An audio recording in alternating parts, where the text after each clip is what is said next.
In Houston's Lakewood Church Arena, a smiling pastor in a tailored Navy suit was about to challenge a living legend in front of 20,000 worshipers. What began as a charity faith and fitness night turned deadly serious when the world's most famous preacher called out the world's most disciplined fighter. Joel Osteen wasn't your typical televangelist. For 3 decades, he'd been America's pastor of positivity, commanding millions through sermons polished to perfection. But tonight, he met a man untouched by spectacle: Chuck Norris, the ex-Air Force champion and martial arts grandmaster, once known for ending fights before they began. When Osteen joked about a holy fight, he had no idea he was inviting the quiet storm of a man who mastered restraint instead of rage. Chuck responded not with violence, but with a lesson in balance that would strip the pastor of his armor of performance and expose the man beneath the message. Each word, each motion, became a blow not to the body, but to the ego. What began as a mock showdown for charity would become a spiritual reckoning broadcast to millions. The Lakewood congregation, and perhaps the world, would never be the same after Chuck Norris showed that the greatest strength is humility and the hardest fight is the one within. Before we jump back in, tell us where you're tuning in from. And if this story touches you, make sure you're subscribed, because tomorrow I've saved something extra special for you. The Lakewood Church Arena hummed with anticipation. 20,000 souls packed the stands, their faces illuminated by the dazzling light show cascading across the vaulted ceiling. The enormous venue, once Houston's basketball stadium before Joel Osteen transformed it into America's largest megachurch, had been reimagined yet again for tonight's special event. Faith and Fitness Night, read the digital banners circling the arena. Camera crews positioned strategically throughout captured every angle for the live stream, reaching millions more. The stage, normally housing a wooden pulpit, and the church's celebrated choir, now featured a raised platform ringed by velvet ropes, mimicking a boxing ring while maintaining just enough religious decorum. Maria Osteen watched from the wings, her poised smile masking the unease she felt about tonight's spectacle. She straightened the collar of her cream blazer and checked her watch. The show was running 3 minutes behind schedule, which meant Joel would be pacing backstage, impatient to make his entrance. "Quite the production," came a deep voice beside her. Maria turned to find Security Chief Raymond Mendoza, Big Ray, to everyone at Lakewood surveying the crowd with practiced vigilance. A former Marine with shoulders broad as barn doors. Ray's presence always put her at ease. Even on nights like this, when everything felt slightly off-kilter. "Do you think we've gone too far this time?" she asked, gesturing toward the mock ring. "It seems more we than worship." Ray's expression remained neutral. "It's for charity, Mrs. Osteen. The proceeds help a lot of people." "I know," Maria sighed. "But Joel gets so caught up in these big moments. And with Chuck Norris here as our special guest." She trailed off as the house lights dimmed. A spotlight pierced the darkness, illuminating Pastor Levi Robinson as he bounded onto the stage. At 32, Levi was the youngest pastor on staff and Joel's favorite hype man. With his designer jeans, perfectly coiffed hair, and relentless energy, he embodied Lakewood's new generation of preachers. "Houston!" Levi shouted, his amplified voice reverberating through the arena. "Are you ready to witness something legendary?" The crowd roared in response. "I said, are you ready?" Levi repeated, cupping his hand behind his ear. The audience erupted louder, thousands rising to their feet. "That's what I'm talking about," Levi grinned, pacing the platform with microphone in hand. "Tonight isn't just about raising money for our global ministry initiatives. Tonight is about showing that faith isn't just something quiet we do on Sunday mornings." "Amen," called voices throughout the congregation. "Faith is alive," Levi continued. "Faith is powerful. Faith is dynamic. And tonight, We're celebrating the strength that comes from both spiritual and physical discipline. The crowd's energy surged as the opening notes of Lakewood's worship band filled the arena. The music blended contemporary Christian lyrics with a driving beat that wouldn't have been out of place in a championship fight intro. "Ladies and gentlemen," Levi announced, his voice dropping to a theatrical whisper before building again, "please welcome the man who has brought God's message of hope and victory to more people than anyone else on the planet. Your pastor, your inspiration, your spiritual heavyweight champion, Joel Osteen." The arena erupted as Joel strode out, arms raised victoriously, his trademark smile dazzling under the lights. He wore a tailored navy suit that managed to be both appropriate for a pastor and fitted enough to highlight his commitment to physical fitness. At 59, Joel maintained the energetic presence that had helped make him a household name. "Good evening, Houston," Joel called out, his voice warm and familiar to millions. "What an incredible night we have ahead of us. I'm feeling the energy in this place. Are you feeling blessed tonight?" "Yes," the crowd thundered back. "That's right. I want you to turn to your neighbor and say, 'Neighbor, I am blessed and highly favored.'" The congregation dutifully repeated the phrase to one another, the ritual creating a wave of positive affirmation throughout the arena. Joel beamed, surveying his flock. "You know, some people think that being a Christian means being weak. They think faith is for those who can't handle the world's challenges." He shook his head. "But the Bible tells us in Philippians 4:13 that I can do all things through Christ who strengthens me." "All things." "Amen," the crowd responded. "God doesn't want us living defeated, feeling like we don't have what it takes," Joel continued, his voice rising and falling with practiced cadence. "He wants us strong in body, mind, and spirit.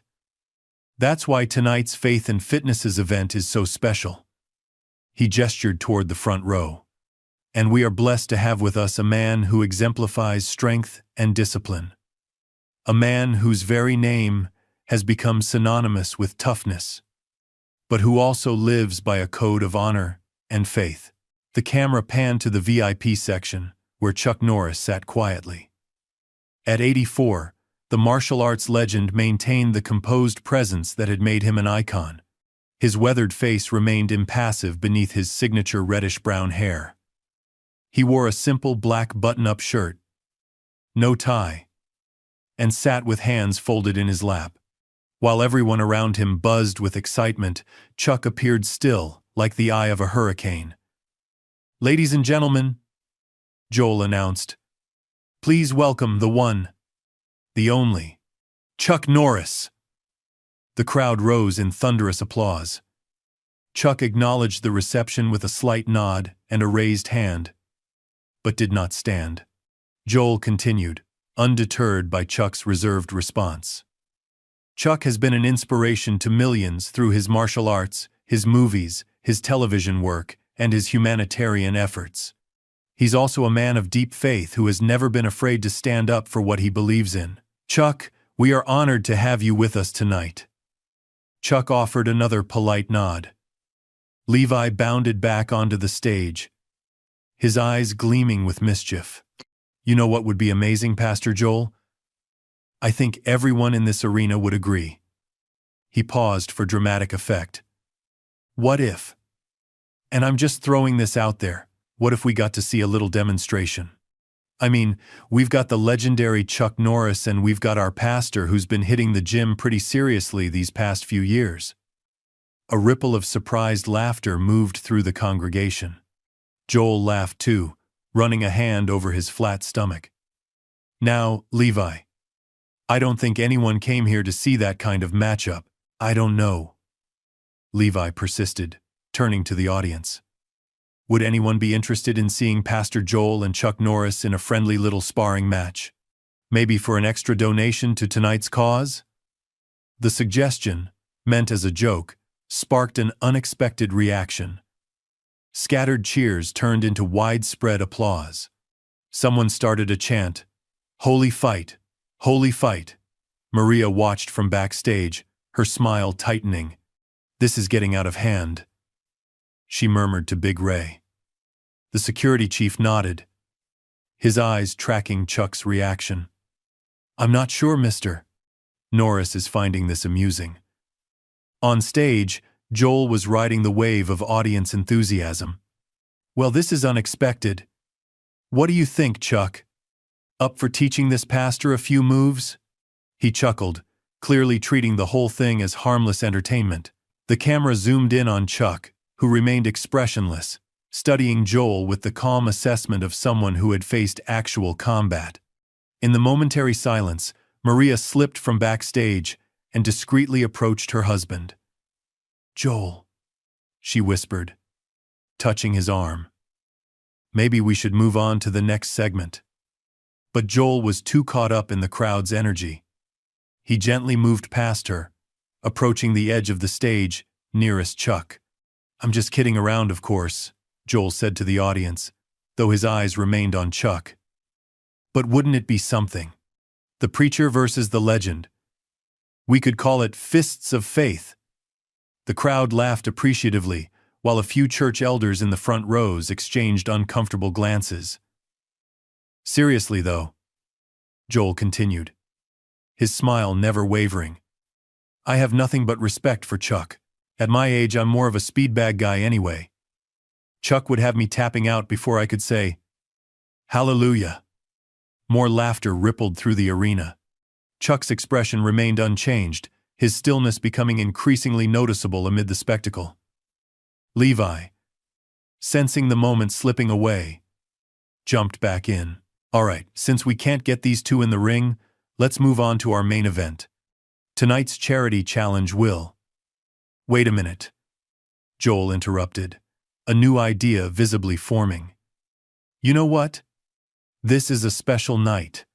Maybe we should give the people what they want, just a little demonstration." He turned again to Chuck. "What do you say, Chuck?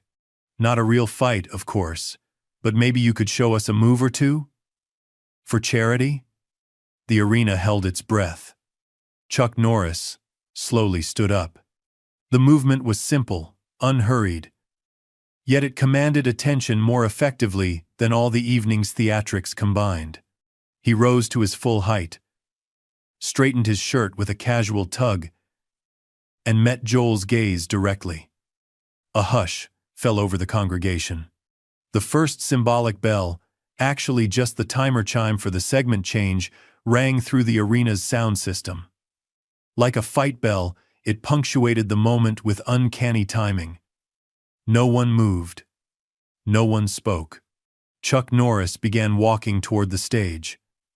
Chuck's measured steps toward the stage created a silence so complete you could hear the air conditioning cycling through the vast arena. Each footfall seemed deliberate, purposeful, the walk of a man who had never needed to rush. Joel maintained his smile, but those closest to the stage noticed a flicker of uncertainty cross his face. This wasn't going according to the evening's carefully planned script. "Looks like Chuck's taking me up on the challenge," Joel announced, injecting cheer into his voice. "This is what I love about our events, always full of surprises." The audience's response was muted, their attention fixed on Chuck's approach to the stage steps. Big Ray moved closer to the edge of the platform, his security instincts activated despite his personal respect for the martial arts legend. Levi Robinson, never comfortable with silence, rushed to fill the void. "Ladies and gentlemen, this is getting interesting. Who's ready for a little demonstration from the master himself? Make some noise." The crowd responded with applause, but it lacked the earlier enthusiasm. Something in Chuck's demeanor had transformed the atmosphere from entertainment to anticipation. Maria watched her husband carefully, recognizing the subtle tells of his discomfort. The slightly fixed quality of his smile, the way his weight shifted from one foot to the other. She'd seen it before when events veered off script, though rarely did Joel allow his composure to crack publicly. Chuck reached the steps and began to ascend. Despite his age, he moved with fluid ease, each step balanced and controlled. The spotlight, still trained on Joel, now had to widen to accommodate both men. "Pastor Joel, I think you might be in trouble," Levi joked, trying to maintain the light-hearted tone. "Maybe we should have your lawyers draw up a quick waiver before this goes any further." Scattered laughter broke through the tension, but quickly subsided as Chuck reached the platform and stood facing Joel, several feet between them. Joel extended his hand. "Chuck Norris, everyone. Let's hear it for a true American legend." The applause was respectful but uncertain, the congregation sensing something unfolding beyond mere entertainment. Chuck took Joel's hand and shook it firmly. A simple courtesy that somehow carried the gravitas of a ritual. He still hadn't spoken a word. "So," Joel continued, "I was just having a little fun with the holy fight idea. But since you're up here, maybe you could share a few thoughts about how your martial arts discipline connects with your faith? That would be inspirational for everyone." It was a graceful pivot, an attempt to transform the moment into a conventional testimonial segment. But Chuck didn't immediately respond to the prompt. Instead, he reached for the microphone that Levi was holding, who surrendered it with unusual meekness. The arena went completely still as Chuck raised the mic to his lips. "Discipline," Chuck said simply, his voice deep and measured, "isn't about challenging others. It's about mastering yourself." The statement hung in the air, landing with more impact than any of the evening's amplified exhortations. Joel nodded enthusiastically. "Absolutely. Self-control is a fruit of the Spirit, as Scripture tells us. That's what I've always admired about your career, Chuck, the discipline and focus you bring to everything you do." Levi, sensing an opportunity to recapture the event's momentum, chimed in. "Speaking of focus, Pastor Joel has been pretty focused on his fitness regimen lately. I've seen him in our church gym, putting in serious work." He turned to the audience with a conspiratorial grin. "Ladies, am I right? Our pastor is looking pretty fit these days." Female voices hooted in appreciation as Joel waved off the comments with a laughing, "Now, now." But the moment felt discordant against Chuck's gravitas. "Perhaps," Chuck said, each word deliberate, "we should remember why we're gathered here tonight." It was a gentle redirection, delivered without judgment, yet the effect was immediate. Several audience members nodded in agreement, a few even murmured, "Amen." Joel cleared his throat. "Absolutely right, Chuck. Tonight is about raising funds for our global ministry initiatives. And speaking of which, I'm thrilled to announce that we've already surpassed our initial goal of $1 million. The crowd applauded, though many eyes remained fixed on Chuck, waiting. Maria, sensing the need to steer the event back to familiar territory, signaled to the production team. The main screens displayed the charity fundraising totals, while the worship band played a few soft chords. "Chuck," Joel continued, "since you've kindly joined us on stage, I wonder if you might share with our audience how your faith has guided you through your remarkable career. Many of our young people look up to you as a role model." It was a practiced interviewer's technique, redirecting to a conventional testimony narrative. But Chuck seemed to be operating from a different script entirely. "In my experience," Chuck said, "true faith doesn't need spectacle. It's quiet, consistent, like a proper fighting stance, not showy but unshakable." The words weren't delivered as criticism, but their effect rippled through the arena. Several church elders exchanged glances. On the technical platform, a sound engineer whispered to his colleague, "Is he calling out Pastor Joel?" Joel maintained his smile, though it tightened slightly at the corners. "Well said. Faith is indeed our foundation. Speaking of foundations, you mentioned a fight?" Chuck interrupted, his tone still conversational but direct. "May I ask why?" The question hung in the air, simple yet somehow laden with weight.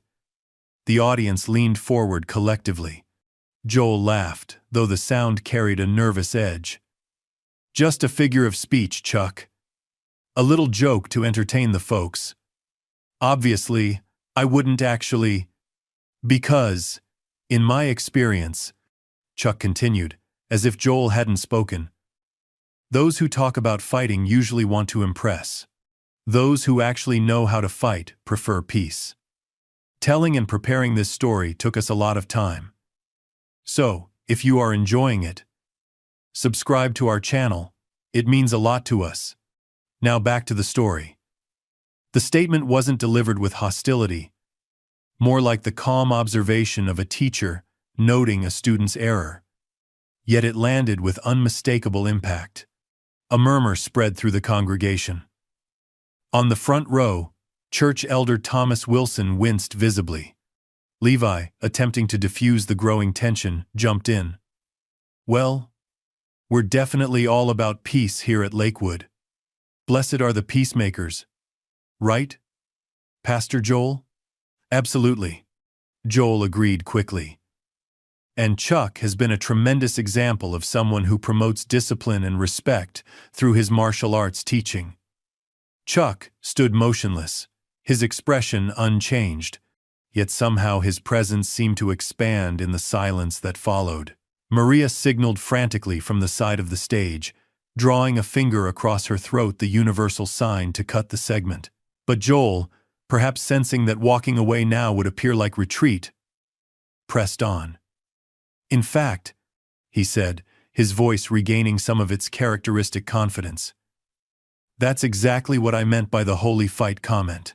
Not physical combat, but the spiritual discipline to fight for what's right in this world. To stand up for our faith, even when it's challenging." He turned to the audience, more comfortable addressing them directly. "Isn't that what we do every day? Fight the good fight of faith? Stand firm against negativity and doubt?" "Amen," came responses from the congregation, the familiar call and response rhythm helping to reset the atmosphere. Chuck remained silent, watching. Encouraged by the audience reaction, Joel continued, "You know, sometimes I think everyone expects Christians to be passive, to just turn the other cheek and never stand up for themselves.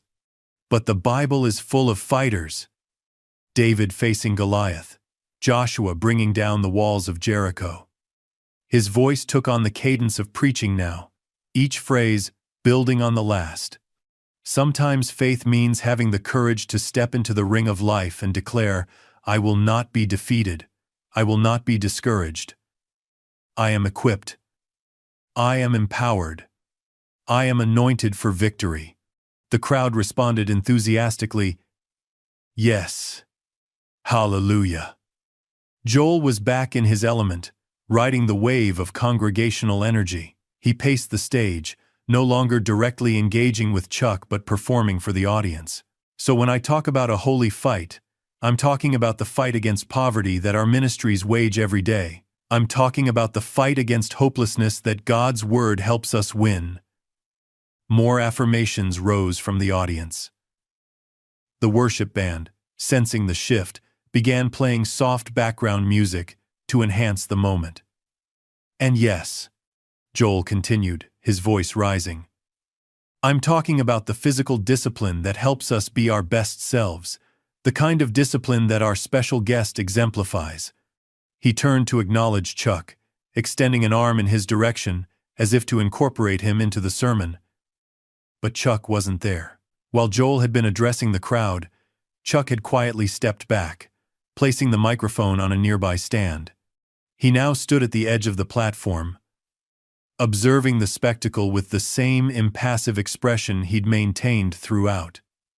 The second symbolic bell, another production timer, chimed through the sound system. The audience's attention split, gazes darting between Joel mid-sermon and Chuck in his deliberate withdrawal. The moment created a visual counterpoint that couldn't have been more striking if it had been choreographed. Joel animated, gesturing broadly, voice rising in practiced crescendos. Chuck still, watchful, silent. Even Joel noticed the shift in the audience's focus. He turned, momentarily confused, to find Chuck several paces away. Chuck has the right idea, Joel recovered smoothly. Sometimes we need to step back and gain perspective. In fact, let's all take a moment to reflect on what truly matters in our spiritual journey. He closed his eyes demonstratively, head slightly bowed. Many in the audience followed suit.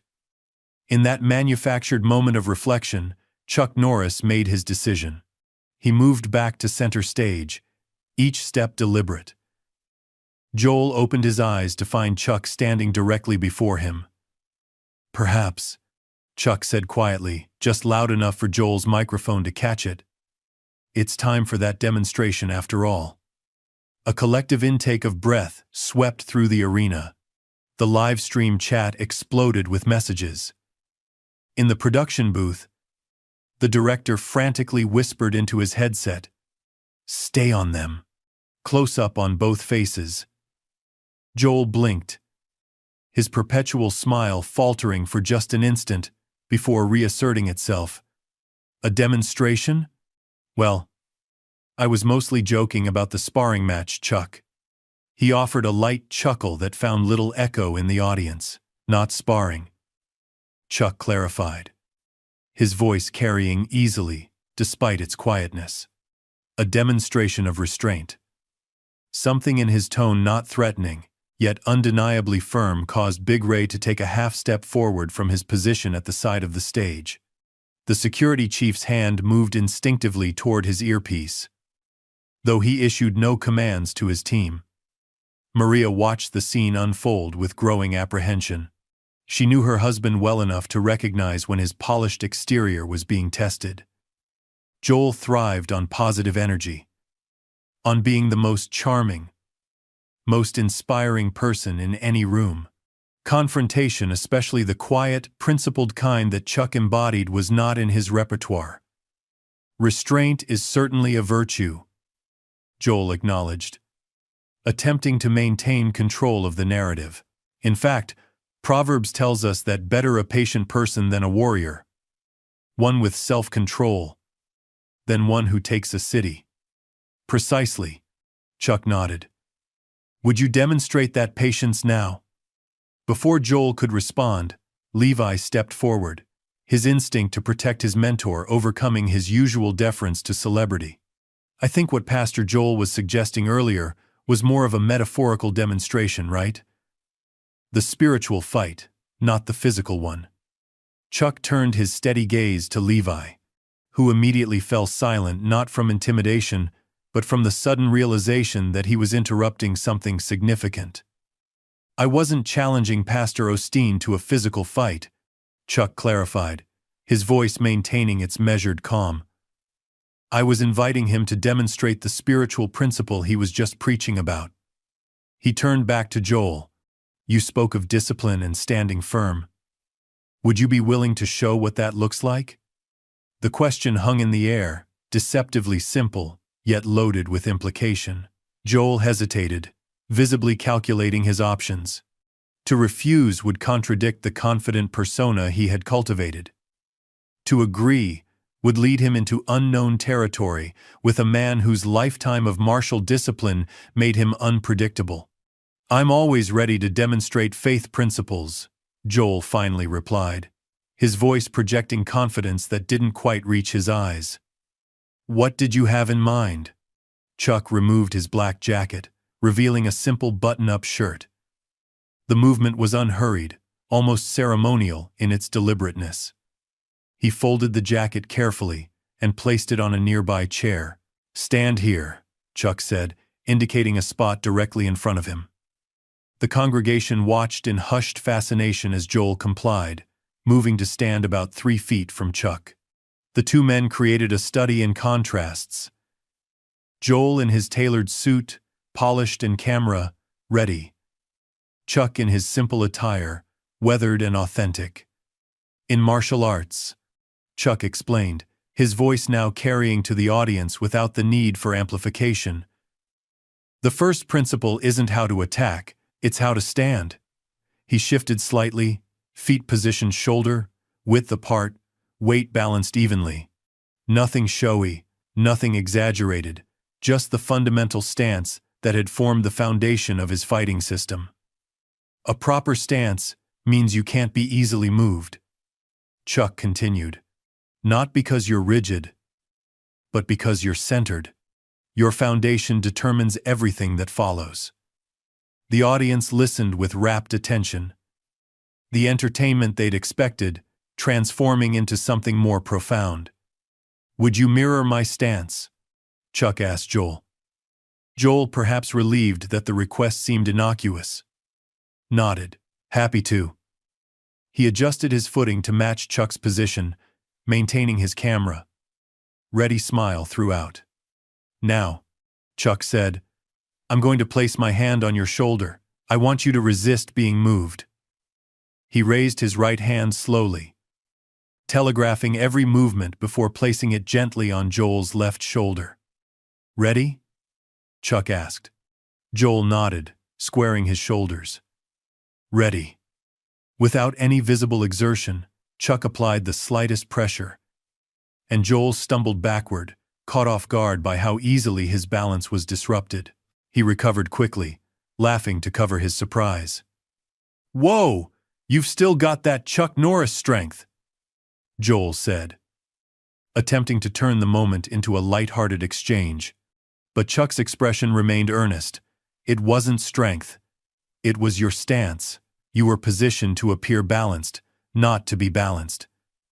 The observation landed with uncomfortable precision.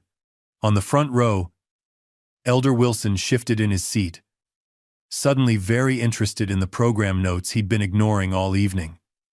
Let's try again, Chuck suggested. This time, focus not on how your stance looks, but on how it connects you to the ground. Joel nodded, his smile a bit less certain as he resumed the position. This time, he concentrated more intently, visibly trying to implement Chuck's guidance.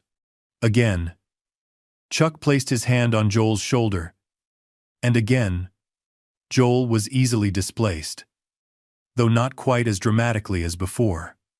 Better, Chuck acknowledged. But you're still thinking about the audience. I can feel it in your posture. The observation struck uncomfortably close to home.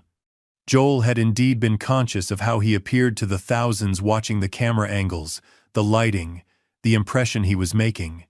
Maria watched her husband's face register a rare moment of genuine discomfort. Part of her wanted to intervene, to protect him from this unexpected turn in the evening's program. But another part recognized the authenticity of the moment, something increasingly rare in their carefully curated public life. One more time, Chuck said. But now, forget everyone else is here. Find your center. Not where you think it should be, but where it actually is. Joel took a breath and reset his stance. For perhaps the first time that evening, his focus turned completely inward rather than outward. His expression shifted, the performative smile fading into something more contemplative. Chuck waited, allowing Joel this moment of recalibration. Then, with the same gentle motion, he placed his hand on Joel's shoulder. This time, Joel remained steady. Chuck nodded, a flicker of approval crossing his face. That's it. Not because you're resisting me, but because you're properly aligned with yourself. Joel looked genuinely surprised at the outcome, and his next smile contained something rarer than his usual charisma authenticity. Now, Chuck continued, the second principle of martial arts is awareness, not just of your opponent, but of yourself. He took a step back and gestured to the space between them. I'd like you to throw a punch. A murmur rippled through the congregation. On the production platform, the director signaled frantically to his camera operators to tighten their shots. Joel's eyes widened. Throw a punch? At you? I don't think. Not to hit me, Chuck clarified. Just to experience the movement while maintaining the awareness you just found. I'll block it, of course. Joel looked uncertainly toward Maria, who gave him a small nod. Whatever was happening here had moved beyond the usual script into something raw and unplanned, but perhaps necessary. All right, Joel agreed. Clearly outside his comfort zone, but committed now. Though I should warn everyone, I'm not exactly Muhammad Ali. His attempt at humor earned scattered laughter, the audience as uncertain as he was about this unfolding scenario. Joel raised his fists awkwardly, clearly unfamiliar with even the basics of boxing posture. He telegraphed his intentions with every movement as he prepared to throw what promised to be a very unpracticed punch. Before you move, Chuck instructed, ask yourself why you're throwing this punch. The question caught Joel off guard. Why? Well, because you asked me to, as part of the demonstration. Chuck shook his head slightly. That's the external reason. What's the internal one? Joel hesitated, genuinely puzzled. I'm not sure I understand. Every action comes from an intention, Chuck explained. Some throw a punch from anger, some from fear, some to impress others. His gaze held Joel's steadily. What's driving your action right now? The question hung in the air, transcending the literal scenario of their demonstration and cutting to something more fundamental. The audience seemed to collectively hold its breath, sensing the metaphorical weight of the moment. Joel's practiced eloquence deserted him. For several seconds, he stood frozen in his awkward fighting stance, visibly wrestling with a question that went far deeper than the physical demonstration. Joel began, then stopped. For perhaps the first time in years of public ministry, he appeared genuinely at a loss for words. The third symbolic bell, yet another production timer, though its timing seemed almost divinely orchestrated, rang through the arena's sound system. In that moment of suspended animation, with Joel still frozen mid-realization and Chuck waiting with infinite patience, Big Ray noticed movement in the audience. Elder Wilson had risen from his seat and was making his way toward the stage steps, his expression resolute. Maybe that's enough demonstration for tonight, the elder said as he reached the platform, his voice carrying authority despite its gentleness. We should move on to the fundraising announcement. It was a lifeline thrown to Joel, a way to exit the increasingly profound confrontation without losing face. But before Joel could accept the intervention, Chuck spoke again. Sometimes, he said quietly, the strongest move is to lower your fists. Joel looked down at his still raised hands, the physical posture suddenly a perfect embodiment of his spiritual predicament. Slowly, deliberately, he lowered them to his sides. The simple action carried a weight that everyone in the arena felt. It wasn't surrender, it was recognition. You're right, Joel said, his voice lacking its usual polished resonance. I was throwing that punch for all the wrong reasons. The admission hung in the air, honest and unadorned. No spiritual platitude. No scriptural quotation to soften it. Just raw acknowledgement. For the first time that evening, Chuck Norris smiled a small, genuine expression of respect. That, he said, is the beginning of true strength. The arena remained utterly still. The worship band, poised to provide musical transition, stayed silent. Even the camera operators seemed to hold their breath, their equipment steady on the tableau at center stage. Elder Wilson hesitated at the edge of the platform, sensing that whatever was unfolding here had transcended mere entertainment and entered the realm of genuine ministry, though unlike any he'd witnessed in his decades at Lakewood. Joel stood motionless, his usually animated presence subdued by the unexpected turn toward introspection. His gaze remained fixed on Chuck, not as a celebrity guest or potential sparring partner, but as something he hadn't anticipated: a teacher. "There's a difference," Chuck continued, his voice carrying easily through the hushed arena, "between fighting to win and fighting to protect what matters."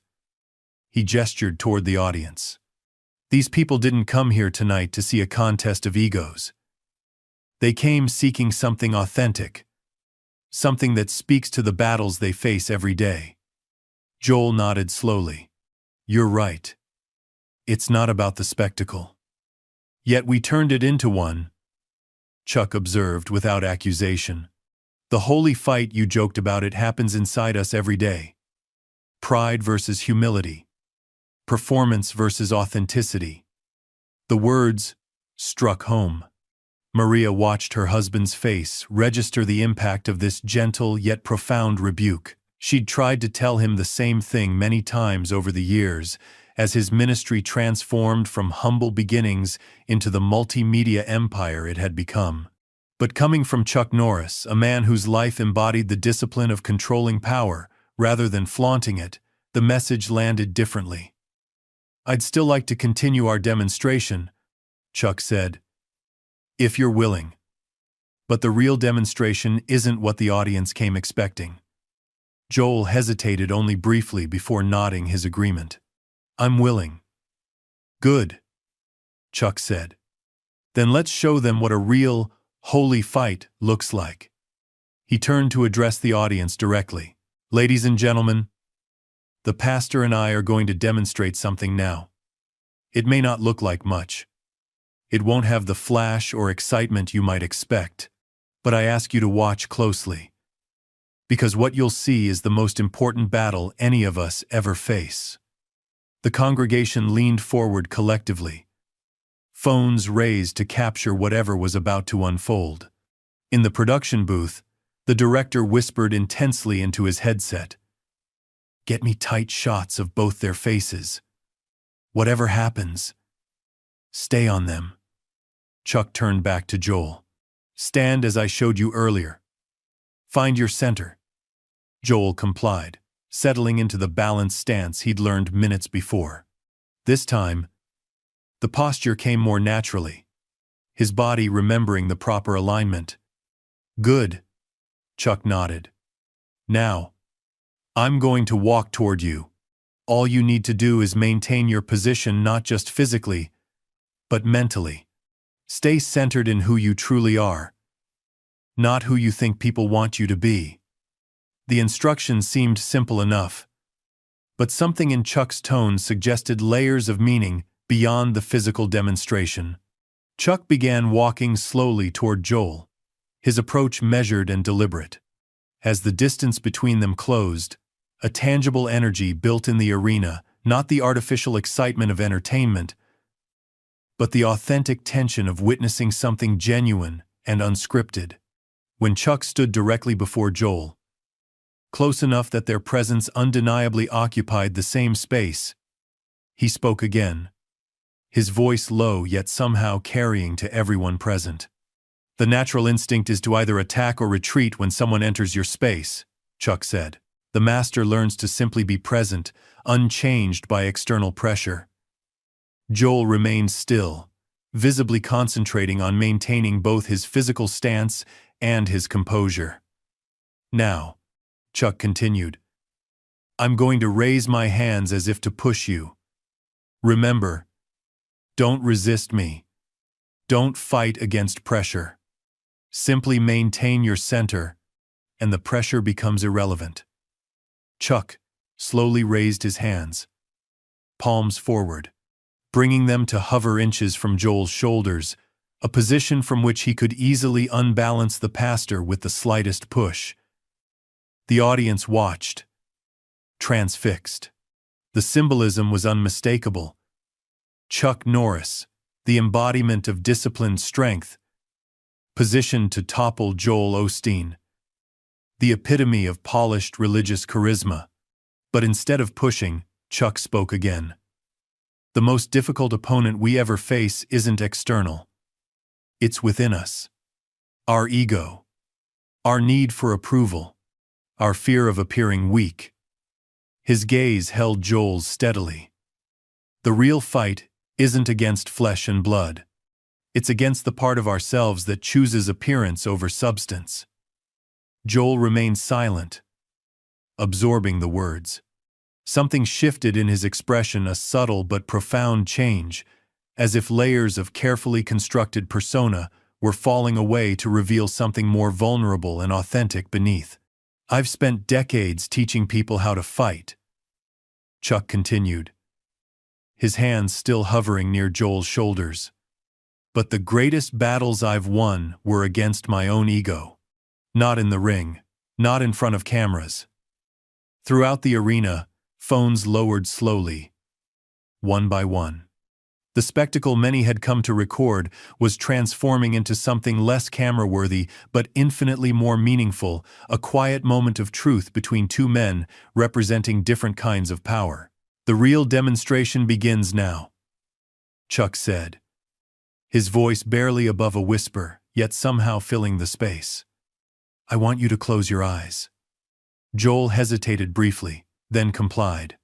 Standing before thousands with eyes closed rendered him strangely vulnerable. The charismatic preacher suddenly reduced to just a man, stripped of his ability to read and work the crowd.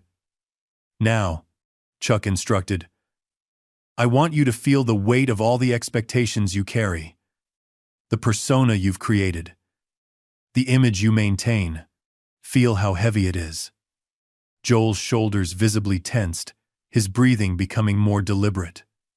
Don't resist that weight, Chuck continued.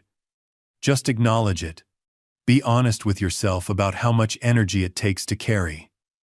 In the front row, Maria found herself holding her breath.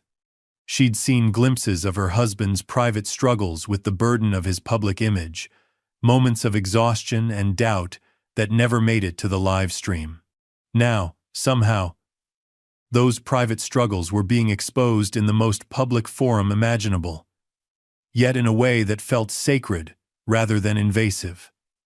Now, Chuck said, I want you to imagine setting that burden down, not abandoning your calling, just the weight of performing it. Joel's expression shifted again, a flash of something like pain crossing his features before settling into something more peaceful. His breathing deepened. Feel your true center, Chuck guided. Not the center of attention, but the center of your authentic self. The arena remained absolutely still, the collective audience somehow intuiting that they were witnessing not entertainment, but transformation. Even Levi, usually incapable of remaining silent for more than 30 seconds, stood motionless at the edge of the stage, transfixed. Open your eyes, Chuck finally said. Joel's eyes opened slowly. Something had changed in his gaze, a clarity that hadn't been there before, as if he were truly seeing rather than presenting himself to be seen. That, Chuck said simply, is the stance of true strength. He lowered his hands from their hovering position near Joel's shoulders, never having applied the push that everyone had anticipated. The real pressure, everyone now understood, had been internal rather than external.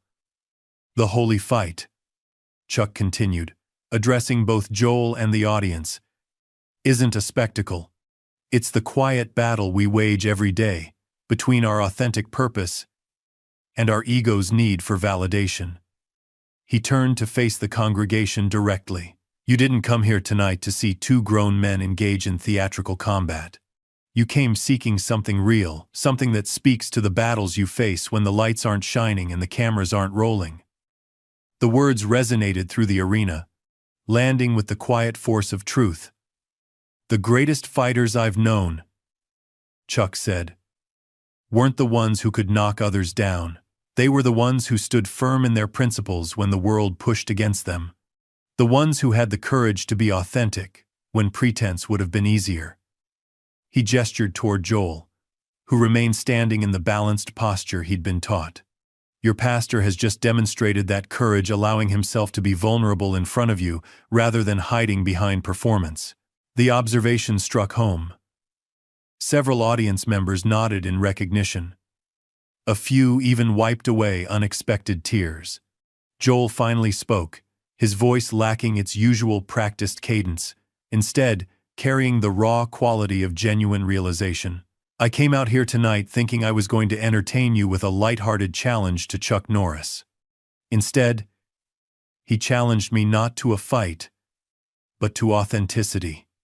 He looked directly at Chuck, a new humility evident in his expression. Thank you for that. It's a lesson I needed more than I realized. Chuck nodded, a gesture of acknowledgement between equals rather than teacher and student. Maria felt her throat tighten with emotion. For years, she'd watched Joel's ministry expand exponentially, reaching millions, but sometimes losing intimacy in the process. The Joel standing on stage now reminded her of the man she'd fallen in love with, earnest, vulnerable, genuine in his faith rather than polished in his presentation of it. I've learned something tonight, Joel continued, addressing the congregation. Something I want to share with all of you. For too long, I've confused impact with substance. I've measured success by reach rather than depth. He glanced at the enormous screens flanking the stage, which displayed his magnified image. I've become so focused on how many people I could reach that I sometimes lost sight of what I was reaching them with. The admission hung in the air, its honesty striking a chord with the thousands listening. Many nodded in recognition, seeing in Joel's struggle a reflection of their own battles with authenticity versus appearance. The real holy fight, Joel said, drawing strength from his new understanding, isn't about proving our strength to others. It's about having the courage to be honest about our weaknesses. Chuck stepped back, allowing Joel to fully occupy the moment, not as a performer reclaiming the spotlight, but as a shepherd reconnecting with his flock on a deeper level. I've stood on this stage thousands of times, Joel continued, and spoken words of encouragement that I truly believe. But somewhere along the way, I started focusing more on how those words were delivered than on the heart behind them. He looked out at the sea of faces, making eye contact with individuals, rather than playing to the cameras. Tonight, Chuck Norris didn't teach me how to fight. He reminded me how to stand grounded in truth rather than performance. Throughout the arena, phones remained lowered, social media momentarily forgotten as something more meaningful than a viral moment unfolded. This wasn't content to be shared, it was experience to be absorbed. So, Joel concluded, I'm not going to fight Chuck Norris tonight, at least not in the way some of you might have hoped. A gentle ripple of laughter moved through the congregation. Instead, I'm going to take the lesson he's taught me and apply it to every aspect of my ministry going forward. He turned to Chuck, extending his hand not for the performative handshake of earlier, but with genuine gratitude. Thank you for showing me what real strength looks like. Chuck took Joel's hand, the gesture simple yet powerful in its authenticity. True power, he said, never needs to prove itself. The fourth symbolic bell again. Just the production timer, though its timing continued to seem divinely orchestrated, rang through the arena. But unlike before, when the bells had punctuated moments of tension, this chime felt like resolution, the closing note of a composition that had moved from discord to harmony. Big Ray, watching from the edge of the platform, found himself unexpectedly moved. In his years of security work, he'd witnessed countless moments of manufactured inspiration, the calculated emotional peaks that were the stock in trade of megachurch ministry. But this was different. This was real. As Joel and Chuck stood together at center stage, neither performing nor competing but simply present in shared understanding, the crowd began to rise to their feet, not in the practiced excitement of entertainment, but in the reverent recognition of authentic transformation. In the production booth, the director whispered into his headset, "Stay on the wide shot. Don't cut. Just let this breathe." The image captured on the arena's massive screens and transmitted to millions watching the live stream told the story more eloquently than words could have. Two men from different worlds, united not in combat but in mutual respect, demonstrating that the greatest strength lies not in dominance but in authenticity. "Ladies and gentlemen," Levi finally said, stepping forward with uncharacteristic restraint, "I believe we've just witnessed the true meaning of tonight's Faith and Fitness's theme. Not a showcase of physical prowess, but a demonstration of spiritual strength." He gestured toward Chuck and Joel. "I think we all came here expecting one kind of power on display. Instead, we've been blessed with something much more profound." The congregation's applause rose not the frenzied excitement of entertainment, but the thoughtful appreciation of genuine insight. As the applause faded, Joel spoke once more, his voice carrying the quiet certainty of new conviction. "Before we continue with tonight's program, I'd like to invite everyone to take a moment for reflection. Not just about what you've witnessed, but about your own holy fight, the battle between authenticity and appearance in your own life." The request would have seemed contrived, coming from the Joel Osteen of an hour ago. Now, it carried the weight of shared struggle rather than platitudinous prescription. Throughout the arena, heads bowed in genuine contemplation, Chuck Norris stepped back, his mission accomplished without a single punch thrown. The true fight, the one against ego, against performance, against the hollowness of image without substance, had been waged and won in the quiet battleground of a human heart, and everyone present knew they had witnessed something far more powerful than any physical combat could have been. The reflective silence that fell over the Lakewood Church arena lasted nearly a full minute. An eternity, in the context of a highly produced event where dead air was normally avoided at all costs. Yet no one moved to fill the void. Not the worship band, poised with instruments ready. Not Levi, whose instinct to keep the energy high had been temporarily subdued by the gravity of the moment. Not even the production team, who had abandoned their carefully planned segment transitions in recognition that something more important was unfolding. When Joel finally spoke again, his voice carried a quality that the regular attendees noticed immediately, a depth and thoughtfulness that harkened back to his early days of ministry before the polish of celebrity had been fully applied. "I want to thank Chuck Norris," Joel said, "not just for being our special guest tonight, but for giving all of us a lesson in true strength." He turned to face Chuck directly. "You've accomplished so much in your life. World championships, Hollywood success, cultural icon status. You could have come here tonight and simply basked in adoration. Instead, you chose to teach, to challenge, to elevate this event beyond entertainment into something meaningful." Chuck acknowledged the words, with a slight nod, his expression remaining composed. Unlike Joel, whose emotional journey had played out visibly on his face, Chuck maintained the steady presence that had defined him throughout the evening, a living embodiment of the control and discipline he espoused. "I'd like to invite Chuck to share a few words," Joel continued, extending the microphone.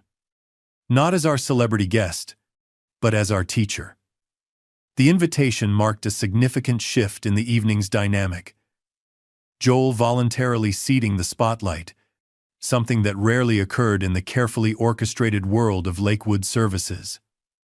Chuck accepted the microphone with characteristic economy of movement.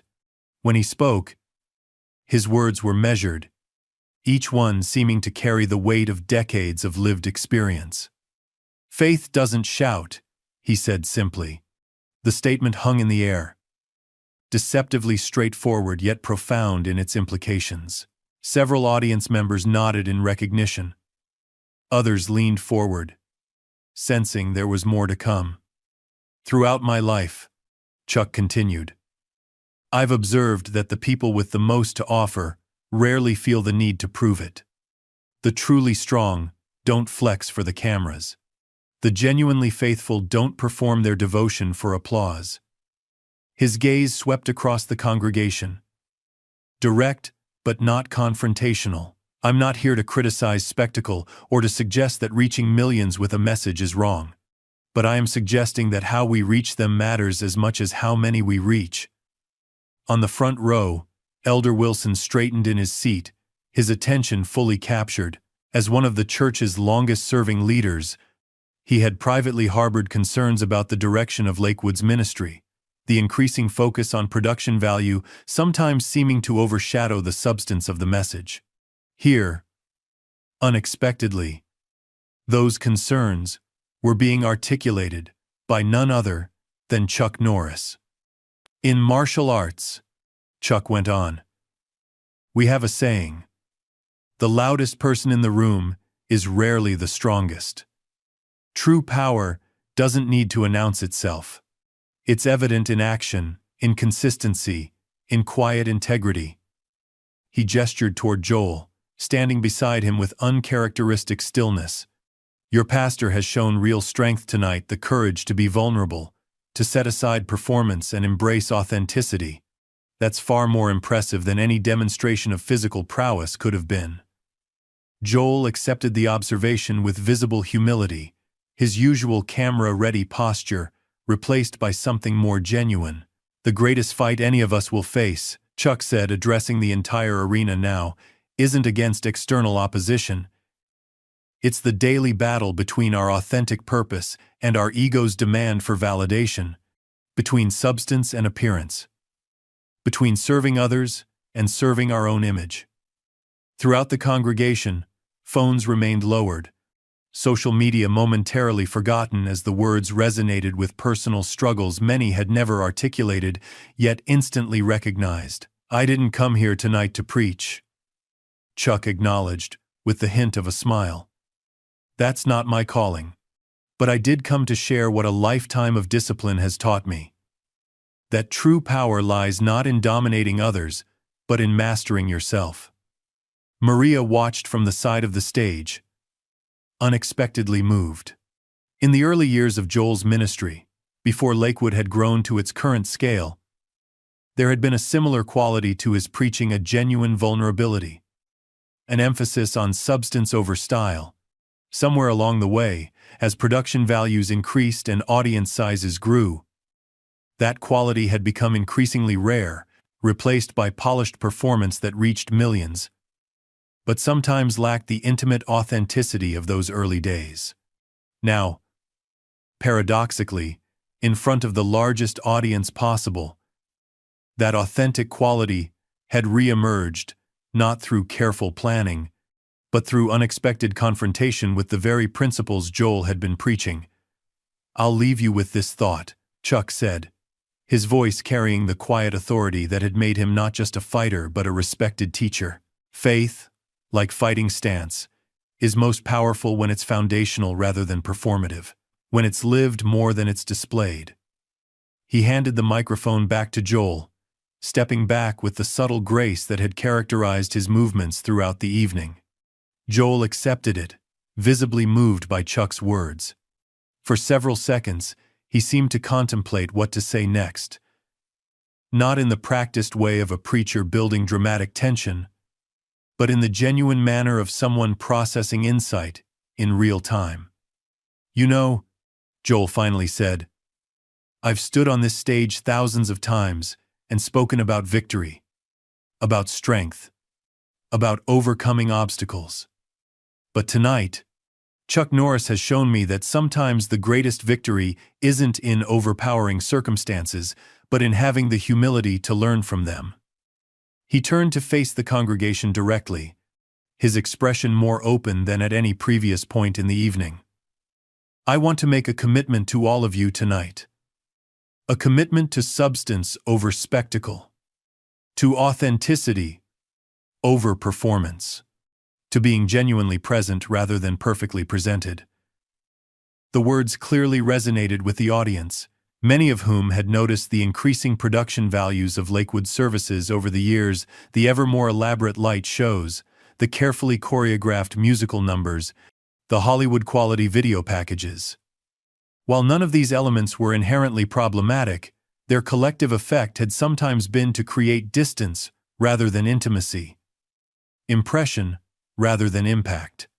That doesn't mean we'll stop using technology or media to spread God's message, Joel clarified.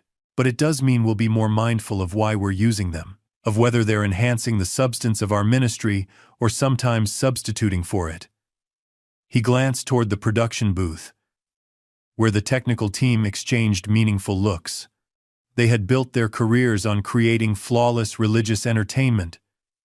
Joel's words suggested a potential recalibration of priorities that would affect them all. The irony isn't lost on me, Joel continued with a self-deprecating smile, that I'm making this commitment during a highly produced charity, spectacular, in front of cameras, broadcasting to millions. But maybe that's exactly where this realization needed to happen, at the intersection of spectacle and substance. A wave of appreciative laughter moved through the congregation, releasing some of the emotional tension that had built during the unexpected turn of events. So, Joel concluded, while this evening didn't feature the kind of holy fight that was jokingly suggested, I believe we've all witnessed something far more powerful, a demonstration of what happens when we have the courage to set aside our carefully constructed images and embrace authentic growth. He turned to Chuck once more. Thank you for that lesson. It's one I won't forget, and I suspect many others won't either.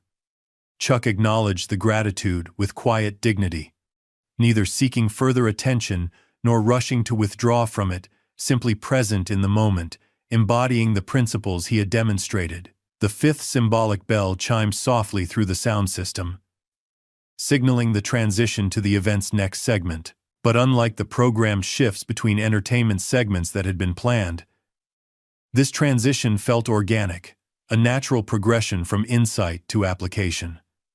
Now, Joel said, I'd like us to redirect tonight's focus to the true purpose of this event, supporting our global ministry initiatives. Not as a performance of charity, but as a genuine expression of faith in action. He gestured toward the screens, where images appeared of Lakewood's work in underserved communities around the world, clean water projects, medical clinics, educational programs. These were the tangible manifestations of the church's mission, often overshadowed by the more visible aspects of its ministry. These efforts, Joel explained, represent faith, expressed through service rather than spectacle. And while we've already reached our initial fundraising goal tonight, I believe what we've experienced together calls us to aim higher, not just in dollars raised, but in lives impacted. As he outlined the expanded vision for Lakewood's charitable work, there was a new quality to his presentation, less the polished pitchman, more the passionate advocate. The difference was subtle but unmistakable, particularly to those who had followed his ministry for years. Maria felt a complex mix of emotions as she watched her husband navigate this unexpected transformation. Pride in his willingness to embrace growth in such a public forum.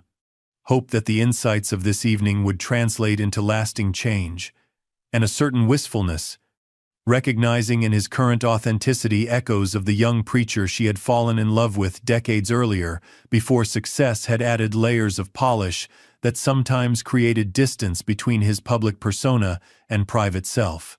Throughout the arena, the audience seemed to sense the shift as well. The energy had transformed from the anticipatory excitement of entertainment to something more thoughtful, a collective recognition that they were witnessing not just a charity event, but a potential turning point in their church's approach to ministry. As Joel concluded his presentation of the expanded charitable initiatives, he turned once more to Chuck.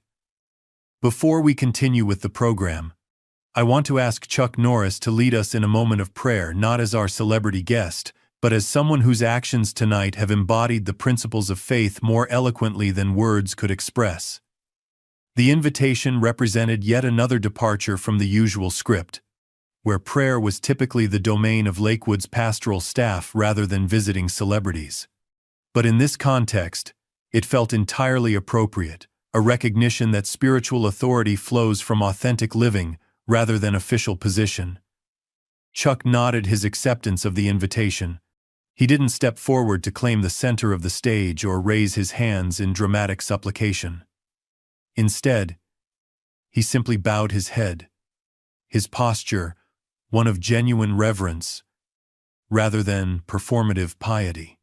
When he prayed, his words carried the same measured quality that had characterized all his speech throughout the evening, straightforward yet profound, without unnecessary embellishment. "Lord," he began, "help us to fight the right battles, not against each other, but against our own pride. Not for attention, but for authentic purpose. May our strength be measured not by how many see us, but by how consistently we live our values when no one is watching." Throughout the arena, heads bowed in sincere reflection, the prayer landing with particular impact in the context of the evening's unexpected lessons. "And Lord," Chuck concluded, "thank you for moments that humble us, for challenges that reveal our true foundation, for reminders that true power isn't in performance, but in purpose lived authentically. Amen." "Amen," echoed through the arena. Not the automatic response of religious routine, but the thoughtful affirmation of shared insight. As Chuck stepped back, Joel moved forward once more, his expression reflecting both the weight and the freedom of the evening's revelations. "Let's continue our program," he said, "but perhaps with new eyes, with greater awareness of why we gather, not just how impressively we do so." The worship band began to play, but the music seemed different now, less spectacular, more supportive, not commanding emotional response, but creating space for genuine reflection. As the program transitioned into its next segment, Maria caught her husband's eye across the stage and saw something there that had been increasingly rare in recent years. Not the satisfied glow of successful performance, but the quiet peace of authentic presence. The holy fight had indeed been fought tonight, not in the theatrical combat some had anticipated, but in the quiet battlefield of a human heart confronting its own motivations. And in that arena, everyone present recognized the true victory had been won not through domination, but through surrender to a higher purpose. The Lakewood Church arena slowly emptied, the massive crowd dispersing into the warm Houston night. The faith and fitness event had officially concluded 30 minutes earlier, yet hundreds still lingered, some in small conversational clusters, others sitting quietly in contemplation. The evening had delivered something no one had anticipated, and many seemed reluctant to break the spell by returning to ordinary life. In the back corridor leading from the main stage to the administrative offices, Chuck Norris walked unhurriedly, his presence as composed in exit as it had been in entrance. Unlike celebrity guests who typically departed immediately after their segments, surrounded by entourages and security, Chuck moved with the quiet self-sufficiency that had characterized his entire visit. Big Ray Mendoza fell into step beside him, not crowding but maintaining a respectful proximity. "I can escort you to the VIP exit, Mr. Norris. Your driver should be waiting." Chuck nodded appreciation. "Thank you. But I'm in no hurry." They continued in comfortable silence for several paces before Ray spoke again. "That was something else out there tonight. Not what any of us expected." A hint of a smile crossed Chuck's face. The most valuable lessons rarely are. Ray nodded thoughtfully. In his years of security work, he'd developed a knack for reading people, separating the genuine from the performative. Chuck Norris, he realized, was exactly as advertised. A man of substance, rather than spectacle.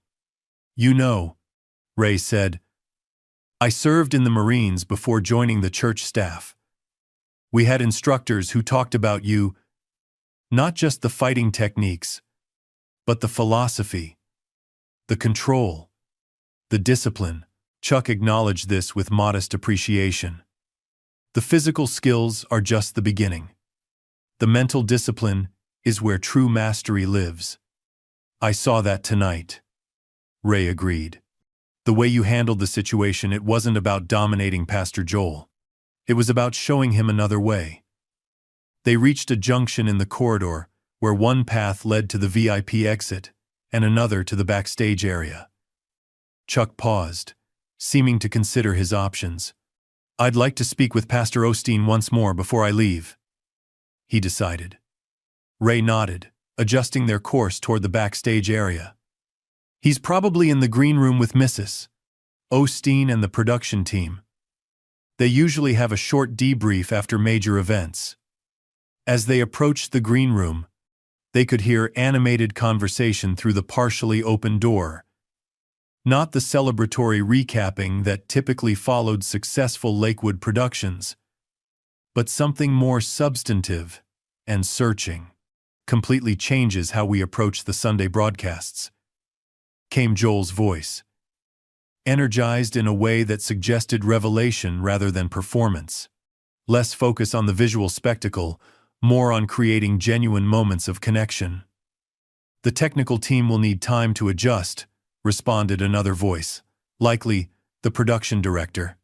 We've built our reputation on high production value, and will maintain quality, Joel assured him, but in service to substance, not as a substitute for it.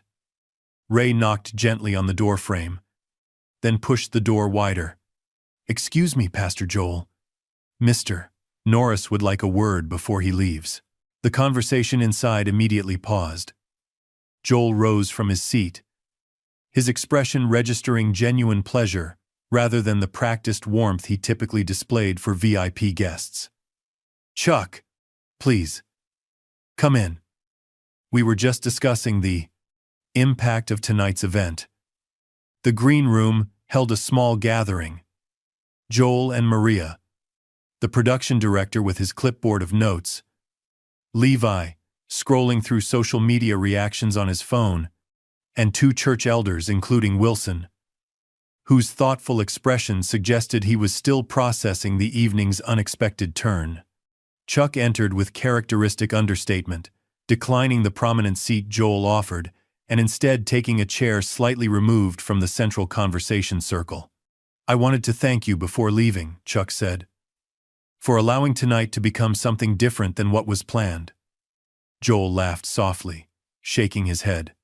I think you engineered that transformation, not me. But I'm grateful for it. He glanced at the others in the room. We all are, actually. It's given us a lot to think about regarding the direction of our ministry. Maria nodded agreement. Sometimes you need an outside perspective to see patterns you've been too close to notice. Her gaze held Chuck's with genuine gratitude. Your demonstration tonight spoke to something we've been feeling, but hadn't fully articulated the need to rebalance substance and presentation. The online response is incredible, Levi interjected, holding up his phone. Not the usual amazing production comments we typically get. People are talking about authenticity, about being moved on a deeper level. He scrolled through the feed. One viewer wrote, for the first time in years, I felt like Pastor Joel was speaking directly to me, not performing for everyone. Joel absorbed this with thoughtful consideration rather than the quick satisfaction he might once have taken in positive feedback. That's exactly the shift we need to make away from performance, toward genuine presence. Chuck listened without comment, his stillness providing space for the others to process their insights. Elder Wilson, who had been quiet until now, finally spoke. Mr. Norris, I've been with Lakewood since before we moved into this arena. I've watched our reach expand exponentially, which has been a blessing in many ways. He paused, choosing his words carefully. But I've sometimes wondered if what we gained in breadth, we occasionally sacrificed in depth. Tonight felt like a correction, of course. The most powerful stance, Chuck responded, is one that can adapt without losing its foundation. The observation landed with particular weight coming from him, a man whose physical discipline had made him an icon. yet whose spiritual depth had allowed him to transmute that discipline into wisdom. "Will you stay for Sunday's service?" Joel asked. "It would mean a lot to have you there as we begin to implement some of these insights." Chuck shook his head gently. "My role here is complete. The real work belongs to you and your congregation now." His words carried no judgment, only clear-eyed assessment. He had served as catalyst. The transformation itself would require ongoing commitment from those who led the church. "I understand," Joel nodded. "But please know, you'll always be welcome here, not as a celebrity guest, but as a teacher." Chuck acknowledged the invitation with quiet appreciation, then rose to leave. "One last thought," he said, pausing at the door. "The strongest fighters I've known weren't those who never fell. They were those who used each fall as an opportunity to build a more solid foundation." The words hung in the air as he departed, Big Ray falling into step beside him once more. They walked in companionable silence through the now empty corridors of the arena, the evening's energy having dissipated into the quiet aftermath of genuine impact. As they approached the VIP exit, Ray spoke again. "You know, what happened tonight will reach millions through the broadcast. It might change how people think about faith and authenticity." Chuck considered this without breaking stride. "Perhaps.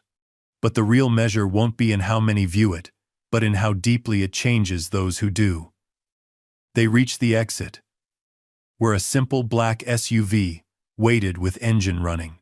No flashy limousine, no attention-seeking transportation, just practical functionality, like everything else about Chuck's presence. "It's been an honor, Mr. Norris," Ray said, extending his hand. "What you showed us tonight about true strength, I won't forget it." Chuck shook the offered hand with firm respect. "The honor was mine." He stepped toward the vehicle, then paused and turned back. "Remember, Mr. Mendoza's security isn't just about protecting people from external threats. Sometimes the most important protection comes from truth spoken at the right moment." Ray nodded, understanding the deeper meaning. As head of security, he had always defined his role in terms of physical protection. But tonight had revealed another dimension, the security that comes from authentic foundation rather than impressive facade. Chuck slipped into the waiting SUV without fanfare.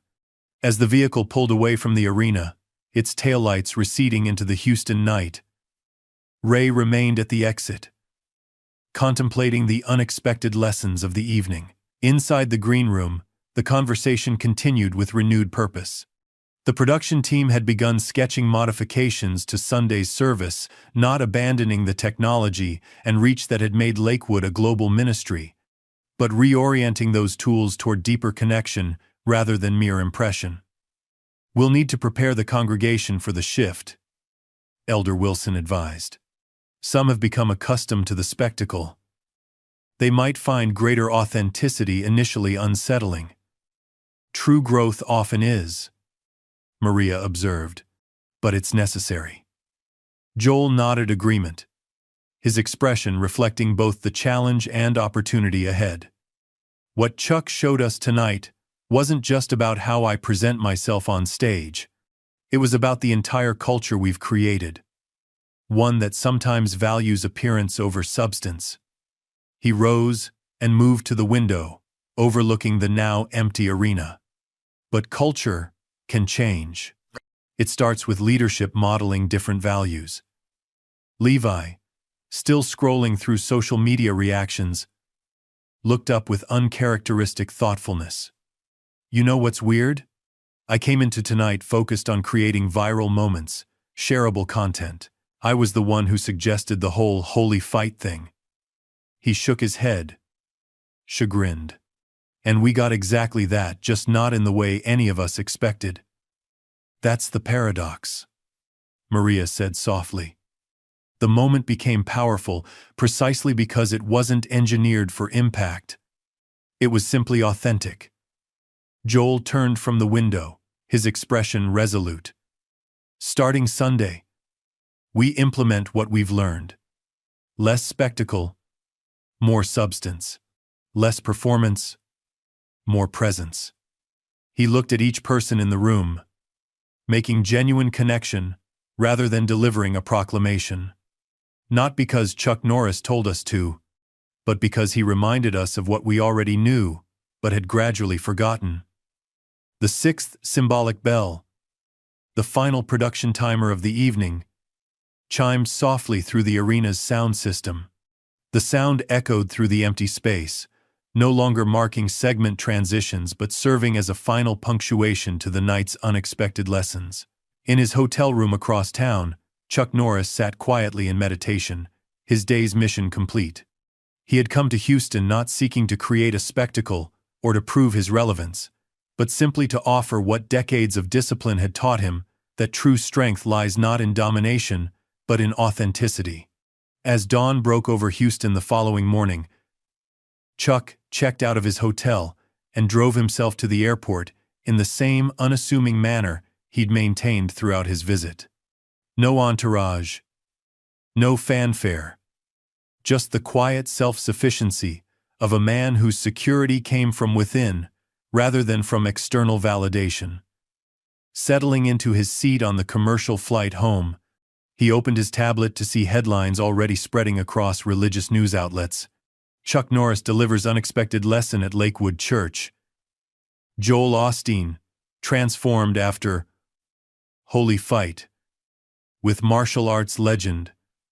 Authenticity versus performance. Norris challenges megachurch culture. The articles contained video clips that had already gone viral, not of theatrical combat or celebrity spectacle, but of genuine transformation played out in real time before thousands of witnesses. Comment sections overflowed with viewers describing how the unexpected encounter had prompted reflection on their own battles between authenticity and appearance, substance and spectacle. Chuck closed the tablet, uninterested in the digital afterlife of the event. The real impact, he knew, wouldn't be measured in views or shares, but in changed hearts and reoriented priorities. As his flight took off, carrying him away from Houston and the ripples of influence he'd created there, Chuck Norris smiled faintly, gazing out at the clouds below. The holy fight had indeed occurred, not through physical dominance, but through the quiet power of disciplined example. And in that most important arena, only one path had walked away victorious. The path of authenticity over ego, substance over spectacle, quiet integrity over loud performance. Faith, like true strength, had proven once again that it doesn't need to shout to be heard. It simply needs to be lived with unwavering commitment to truth, a lesson more powerful than any roundhouse kick could ever be. Up next, we have two more incredible stories that are waiting for you. Just click the image you want to watch and it will take you there. If you enjoyed this video, make sure to subscribe. It would mean a lot.